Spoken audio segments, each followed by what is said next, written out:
yonent yàlla Muhammad sallallahu alayhi wa sallam wax na mu ne yaa Uqbat ibnu Aamirin innaka lan taqra'a suratan ahabba ila allahi wala ablaga indahu min an taqra'a qul a'uudu bi rabbil falaq fa in istata'ta an laa tafuutaka fi salaati faf'al.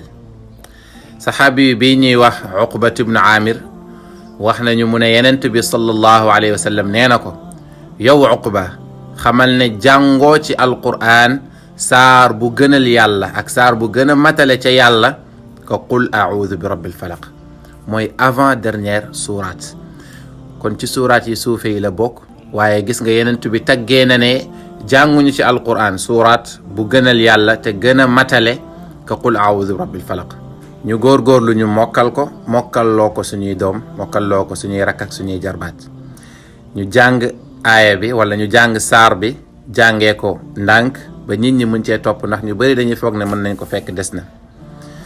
bismillahi rrahmani rrahim qul a'udhu bi rabbil falaq min sharri ma khalaq wa min sharri ghasiqin idha waqab wa min sharri naffathati fil 'uqad wa min sharri xaasidin ida xasad.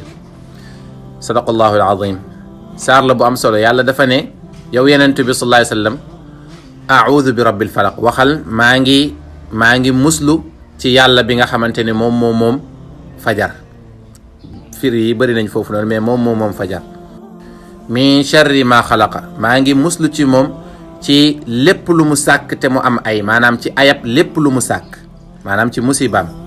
wa min sharri ghasiqin idha waqab, maa ngi muslu tamit ci guddi saa yu lëndëmee, ndax guddi bu lëndëmee defkatu yu bon yëpp fa lañ koy defee, doonte ne defkatu yu baax yi tamit fa lañ koy defee ci seeni nawaafil ak yu mel noonu.